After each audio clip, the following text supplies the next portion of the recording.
N'hésitez pas à liker la vidéo pour nous encourager. Et si vous êtes nouveau sur la chaîne, abonnez-vous et activez la cloche de notification pour ne manquer aucune de nos prochaines vidéos.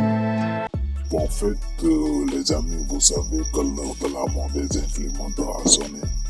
Et bientôt, Booba va célébrer sa victoire contre les arnaqueurs. Après avoir éveillé les consciences. Mais aussi, on va parler de l'affaire Tovaret. Et tout d'abord, on va débuter avec ceci. Pour commencer, qui est Magali Berda? De son vrai nom Magali Liévois, c'est une entrepreneuse de 40 ans née à Lyon. En 2016, elle fonde la société Shona Evans qui s'occupe de la gestion de nombreux influenceurs sortis de télé-réalité. Shona Evans a été rachetée par le groupe Annie J, détenu en partie par Cyril Hanouna, Nagui et d'autres groupes. Elle est aussi la fondatrice d'une quinzaine de sociétés dont certaines étaient utilisées pour des soi-disant arnaques à l'assurance vie. Mais on reviendra là-dessus. Si vous voulez mieux comprendre ou avez déjà vu son visage, Magali Berda, c'est aussi ça.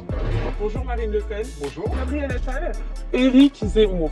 Jean-Luc Mélenchon. Elle a créé sa chaîne YouTube cette année et elle a interviewé quelques candidats au présidentiel de 2022, mais pas tous. Dommage parce qu'on aurait bien aimé voir le feat avec Jean Lassalle, nous. Alors vous m'avez dit, c'est dommage parce que les gens m'adorent, mais ils votent pas pour moi. C'est vrai.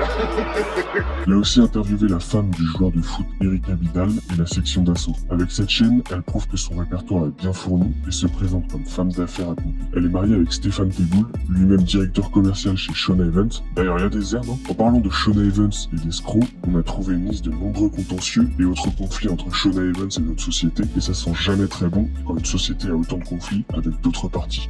Bon, et Booba dans tout ça. Comment le duc de Boulogne autoproclamé se retrouve-t-il à faire la guerre aux Maëva Ganam et autres personnalités en plastique non recyclable? Et ben, de la part d'un artiste aussi clivant que Booba, la raison pourrait vous surprendre. En réalité, Booba dénonce les nombreuses arnaques destinées à un public très jeune que les influenceurs gérés par Magali Berda promeuvent chaque semaine. Il se place en tant que sauveur de nos jeunes et constate le matraquage de placements de produits réalisés par des influenceurs dont les communautés sont remplies de mineurs. Au-delà de la question de l'arnaque supposée que sont les montres de luxe à 100 € ou des produits de dropshipping vendus pour 15 fois leur prix à des collégiens, Booba accuse également Magali Berda et plusieurs autres personnalités, dont la femme de Maître Gims, d'avoir mis en place des arnaques au compte CPF. Et oui, si vous êtes fait avoir par une star de télé-réalité qui vous parlait de vos droits CPF et qui finissait par vous vendre un iPad tombé du camion ou 2 semaines en vacances, votre argent a sûrement fini dans les poches de cette chère Magali ou d'un de ses collègues. Si vous souhaitez savoir comment fonctionnent les arnaques CPF en détail, on vous invite à aller voir l'enquête de Sylvain qui a très bien couvert le sujet des arnaques, bien que l'implication de ces personnalités n'était pas évidente à l'époque. Le youtubeur Radi Radier a lui aussi décidé de mener l'enquête et a relevé quelque chose de très suspect concernant The Formation, un des organismes de formation CPF ayant été mis en avant par Magali Berda. Les commentaires écrits par les personnes ayant suivi ces formations semblent avoir de fausses photos de profil, puisqu'on retrouve ces photos sur un nombre incroyable d'autres sites internet partout sur le web. On tient quand même à rappeler quelque chose d'important. Même s'il a l'air d'y croire très fort, Booba n'a pas toujours raison et il n'est sûrement pas un modèle pour la jeunesse. Il a déjà été au cœur de plusieurs polémiques et il existe de plus en plus à travers ses tweets et de moins en moins à travers sa musique. On est d'accord là-dessus. Et en ce qui concerne le Berda Gate, comme il l'appelle, restez concentrés. Ces gens vivent comme des princes grâce à l'argent qu'ils gagnent dans vos poches ou celles de vos enfants. C'est bien moi les gars. Et les gars, officiel, on va peut-être se faire. Non, c'est l'explosivité.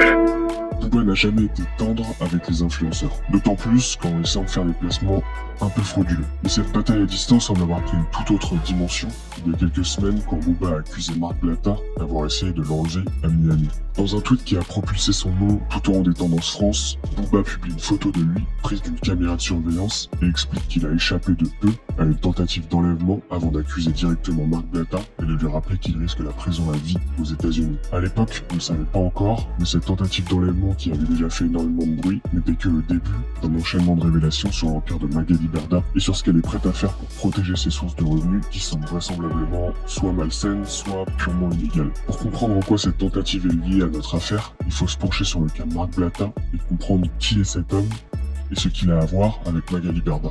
En plus, Magali est en train de faire un boulot, ma gueule. Voilà, je sais pas si tu la sens arriver, mais le boulot il va être fait, ma gueule, je te le dis. Et là, on parle pas On parle pas de réseau, mec. Marc Blatta est apparu pour la première fois sur la scène publique en 2012 dans l'émission de télé La Belle et ses princes presque charmants. Comme beaucoup de personnalités de télé-réalité qui se sont habituées à un mode de vie sans réel besoin de travailler, Marc Blatta va tout faire pour rester sur le devant de la scène et se créer une communauté sur les réseaux sociaux. Il retourne à la télé-réalité en 2015 avec Les Anges 5. Par la suite, il s'illustrera surtout par des placements de produits douteux et des conseils en investissement clairement destinés à des personnes en détresse et un peu crédules. Dans le canal Telegram, vous avez le lien qui vous redirige vers le lien de l'État, de votre compte CPF. Vous avez juste à remplir les champs, vous remplissez, vous avez accès à la formation 100% gratuite. Pour les amis, quand c'est 100% gratuit, il fallait faire doucement avant de se lancer. Avec le casque Oculus Quest 2 qui vous sera livré chez vous 100% gratuitement. Arrête d'être teubé et gratte ton casque Oculus Quest 2 100% gratuitement avec votre compte CPF. Et je vous dis la vérité, j'ai vu mon ami qui est à côté de moi faire des trucs extraordinaires. Il a acheté des NFT devant moi à des 300, 400, 500 euros. Il les a revendus plusieurs centaines de milliers d'euros. Tout le monde le sait. Aujourd'hui, j'ai fait des investissements crypto qui ont été très fructueux. Aujourd'hui, je vous ai donné cela. Marc Blatta a recours aux mêmes pratiques que Magali Berda et leurs noms sont très proches, même s'ils se sont clashés il y a quelques temps. Ils ont beaucoup de connaissances en commun, dont Maëva Guénam, qui est une des protégées de Magali et également une des cibles de Booba. Et au-delà de ça, vous allez voir plus tard dans la vidéo que ami ou pas ami, c'est leur modèle économique que ces influenceurs essaient de protéger à tout prix. Il y a quelques jours, Booba s'est exprimé sur de nouvelles histoires de services secrets payés par Magali Berda et Marc Blatta en disant qu'ils avaient tenté de le piéger avec de la drogue pour faire en sorte que Booba soit expulsé des États-Unis et donc bien plus vulnérable. Alors oui, on sait, toutes ces explications restent assez floues sur qui est qui, d'autant plus que la totalité de cet empire tentaculaire n'a pas encore été mis en lumière et qu'on manquera pas d'en faire une deuxième partie quand les têtes auront commencé à tomber. Mais ce qui est génial dans cette histoire, c'est qu'on peut faire comme Booba, hop, tous dans le même panier, au point qu'il a même trouvé un mot pour ça, un flux voleur. On a tenté de vous faire une définition. Allez, je me lance. Le petit Laos, n'hésitez pas si vous passez dans le coin. Personnages publics ayant gagné leur notoriété grâce à la télé-réalité et comptant bien ne plus jamais travailler de leur vie, prêts à tout, souvent expatriés dans des pays peu avancés en termes de droits de l'homme, car je cite, flemme de payer des impôts et de rendre mon argent gagné à la sueur de mon fiac, de mon front. Bon, on rigole, mais le sujet est en réalité très sérieux. Alors rentrons dans la partie de la vidéo, on va devoir s'interroger plus sérieusement sur l'éthique de ces personnes. Booba dénonce les nombreuses arnaques relayées par Magali, Marc, Maëva, ou encore Gims et sa famille. CPF, contrefaçon, conseil en investissement douteux, body shaming pour vendre des pilules minceurs, que toutes ces activités soient légales ou non, elles sont au moins très discutables sur le plan éthique. Et ce qui est le plus choquant, c'est de voir une femme comme Magali Berda qui a littéralement construit un empire sur ces arnaques, tout en contrôlant d'une main de fer le milieu de la télé-réalité grâce à du harcèlement et des jeux de pouvoir. Se plaindre d'être enfin démasquée et de passer pour la victime alors qu'on ne manque pas d'extrait où elle fait preuve d'une agressivité terrible envers certains influenceurs. C'est évidemment à la justice de faire son travail, mais pour une fois, même si on ne peut pas être sûr de l'illégalité de toutes ces activités,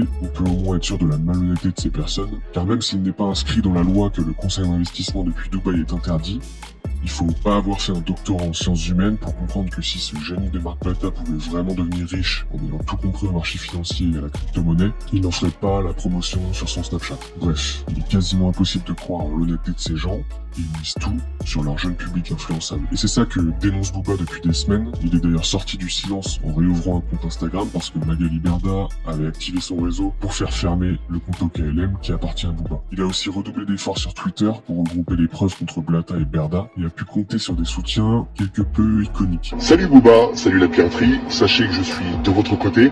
J'ai pas apprécié le comportement de la petite sorcière Magali Berda dont son seul talent c'est d'avoir refait sa tronche à plus de 120 000 € et d'avoir pris un crédit sur 20 ans pour refaire ses petits nichons en plastique ensemble avec le cœur et avec amour, un fuck céleste. Celui-là, tu vois. Il a d'ailleurs ouvert une boîte mail dans laquelle vous pouvez envoyer vos preuves pour contribuer à l'enquête. Il a aussi renommé sa bio Twitter pour Berda Gate Week. La dernière dinguerie en date de la part de Booba, dont on vous avait parlé précédemment, un dossier Google Drive en ligne, posté et épinglé sur son Twitter, dans lequel on trouve toutes les preuves des placements de produits frauduleux de Magali Berda. Le dossier initialement créé par le youtubeur Le Radier semble être actualisé et prêt à être mis à disposition des autorités. Ça chauffe vraiment pour les influx voleurs, et même si ces derniers essaient de garder la face, on est sur le voudrait qu'on assistait à un gros ménage dans le monde de l'influence. Et tout le monde semble être plus ou moins d'accord avec ça. Booba a mis le doigt sur quelque chose de très grave et a failli en payer le prix cher. On connaît tous B2O et on sait qu'il ne lâchera pas les baskets de ses arnaqueurs tant qu'ils séviront. En réalité, la plupart de ces personnalités ont très peu de chances de finir derrière les barreaux, mais on peut avoir un petit espoir avec cette réponse de Bruno Le Maire qui semble prendre l'affaire très au sérieux. Donc forcément, Booba tout seul ne peut pas mener ce combat, mais il continue quand même, parce que... Ton Booba qui a piqué l'avocate de Magali Berda, car en fait elle a fait polémique il y a quelques jours, en disant que les personnes qui font des arrêts maladie, c'était des feignasses, des moins que rien, etc. Bref, et Booba il lui a dit, Team Berda, team de l'échec, 3 petits points. Et comme tu peux voir, en fait, il a mis un tweet, c'était de Marlène Schiappa, qui avait justement réagi par rapport à ça. En gros, elle avait dit, chère Sarah Sadman, je vous souhaite sincèrement de n'être jamais atteinte de maladie chronique ou récidivante. Être malade n'est pas un choix. Le discours, je suis fort, mais je me soigne pas, fait des dégâts considérables. La sécurité sociale est un acquis précieux. Défendons-le. C'est la réponse de Marlène Schiappa par rapport à justement l'avocate de Magali Berda. Ensuite, Booba il a publié un article de La Provence et en gros ça disait, dans cette procédure, il fait face à l'influenceuse Magali Berda qui l'accuse de cyberharcèlement. Hashtag Booba Magali Berda. Et Booba il l'a remis sur Twitter en disant, Magali Berda, si le cyberharcèlement c'est dénoncer tous vos arnaques, mode de fonctionnement et escroquerie, alors oui je suis coupable. Mais ce soir, on va voir qui m'amène. Ensuite, Booba il a encore une fois laissé un message à Magali Berda pour le complément d'enquête qui est prévu ce soir sur France 2 à 22h40. Et comme tu peux voir, il a dit, petite question stupide, vite fait, pour toi Magali. Si le docu de ce soir va dans ton sens, pourquoi n'en fais-tu pas la promo sur tes réseaux, comme moi je le fais? Point d'interrogation. Puisqu'en gros, il a mis des messages de Magali qui disaient comme quoi elle était confiante par rapport à ce soir, et si elle avait accepté de le faire, elle avait ses raisons, quoi. Donc voilà, bref. On verra bien ce soir à 22h. Ensuite, Booba il a écrit, comme vous l'avez compris, il y aura un avant et un après complément d'enquête. Ceux qui sont encore aveugles ne verront plus jamais ces influvoleurs de la même façon. Fin d'un système démoniaque qui a duré beaucoup trop longtemps. 3 petits points. Fin de tous ces voleurs écervelés sans talent. Et voilà. Et personnellement, c'est vrai que j'ai grave hâte de voir ça. Et je pense qu'au moment où je vais publier la vidéo, ça passera à la télé. Donc je vous invite avec France 2. Après cela, on va forcément enchaîner avec l'affaire Tovarich. Vous devez forcément comprendre ceci. Alors, le rappeur Tovarich, pour ceux qui ne connaissent pas, Tovarich, c'est un gros rappeur très très musclé avec des tatouages qui fait « Ouais, c'est très très méchant, etc. » Bon, Bref, petite présentation, on va entrer au but du sujet. et il est accusé d'homophobie. Alors, il a fait un son où il dit des trucs pas très homo-friendly, pas très gay-friendly, et du coup, la communauté LGBT a choisi un angle d'attaque pour le combattre. C'est ultra original, vous n'en avez jamais entendu parler, ça n'a jamais été fait, c'est incroyable, je pense que c'est extrêmement efficace, on en parle tout de suite, c'est F de News.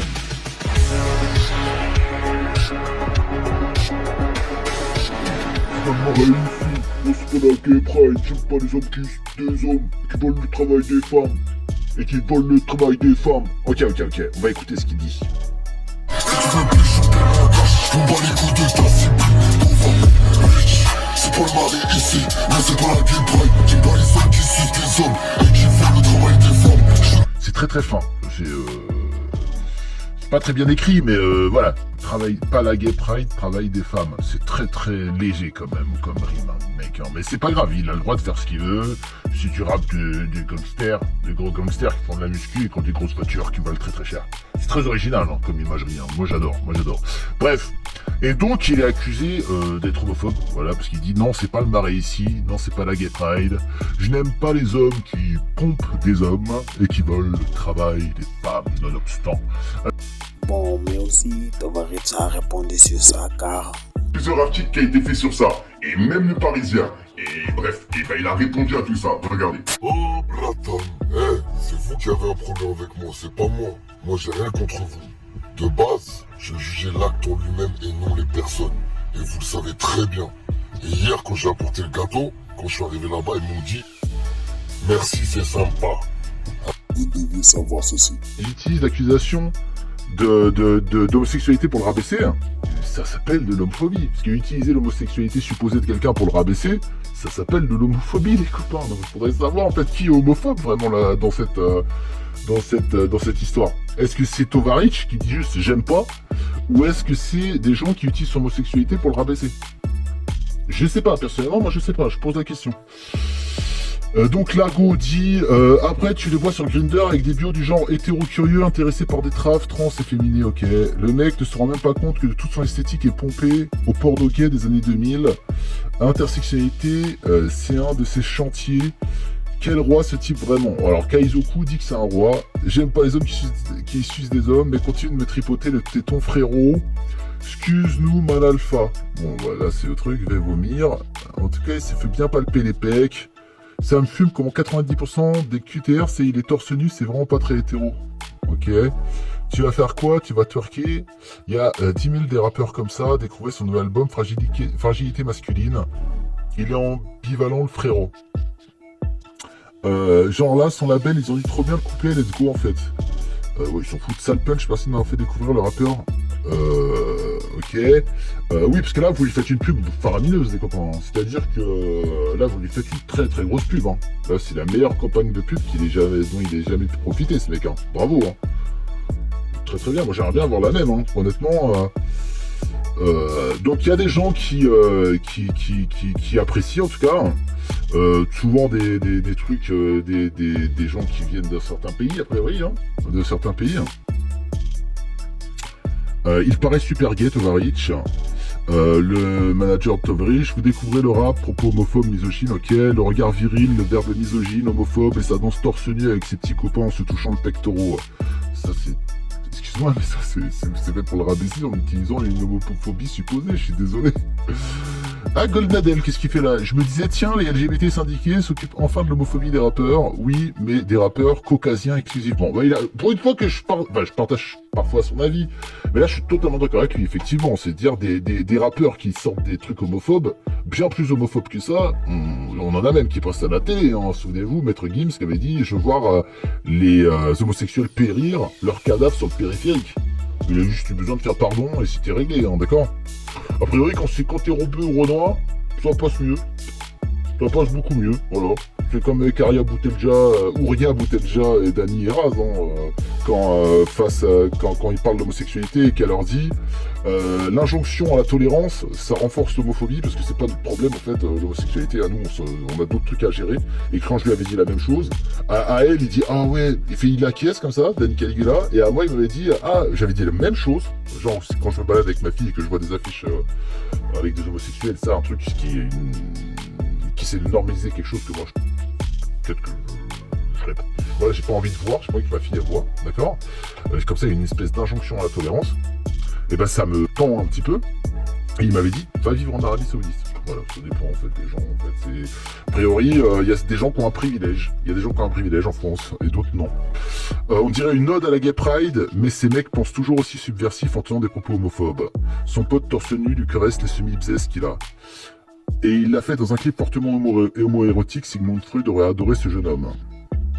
Ouah, touche comment je suis bien congestionné. Et le côté homo-érotique de ces clips homophobes est fascinant. Des garçons qui s'enjaillent, bien collés les uns contre les autres en tâtant les muscles au moindre prétexte. C'est tellement choupinou. Donc voilà. Et les mecs, ils sont vraiment remontés. C'est très très très homosexuel, etc. Et je dis ça pour essayer de le rabaisser. Donc c'est très homophobe, personnellement. Alors, je vais vous expliquer.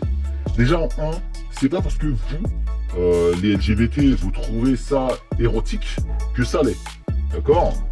Je pense pas que lui, son but, c'est d'exciter les homosexuels. Parce qu'il n'est pas limite peut-être d'exciter des meufs, mais je suis pas certain que ce soit fait pour exciter les homosexuels. Si vous vous excitez, c'est contre leur volonté. Donc en fait, c'est un petit peu un truc de pointeur en vérité. C'est un peu comme les mecs qui vous disent « Ouais, elle est passée en mini-jupe, ça m'a excité. » Elle a pas mis une mini-jupe pour vous exciter spécifiquement. D'accord? Ou pour exciter ces mecs-là spécifiquement. Elle a mis une mini-jupe pour se plaire à elle-même, pour plaire, pour être jolie, etc., pour être à la mode. D'accord? Et lui, peut-être qu'il fait ça aussi pour être à la mode, etc. Donc déjà, en 1, arrêtez de prêter vos pulsions un petit peu de pointeur à tout le monde, d'accord? Et je pense que moi, quand je vois ça, je vois une bande de mecs qui faut pas trop aller emmerder, sous testo, ou sous je sais pas quelle autre substance, qui font de la muscu toute la journée, qui ont l'air assez agressifs, etc., et qu'il faut pas trop aller emmerder a priori. Je vois pas une bande de mecs qui attendent pour faire des folies avec leurs organes génitaux, d'accord? Moi je vois pas comme ça quoi. Donc après chacun voit ce qu'il a envie de voir, mais personnellement moi c'est pas ce que j'y vois. Donc voilà, je trouve ça vraiment ultra gênant à force. D'ailleurs j'ai fait une vidéo là-dessus, vous pouvez aller voir. Je trouve ça ultra gênant à force que les gens qui dénoncent l'homophobie toute la journée se vautrent dans l'homophobie en fait. Un peu comme les antiracistes se vautrent dans le racisme, un peu comme enfin tous ces trucs là quoi, comme les féministes se vautrent dans la misogynie, en niant la nature féminine, etc. Bon les amis, bon visionnage et n'oubliez surtout pas de laisser vos commentaires, abonnez, activez la cloche de notification si ceci vous plaît.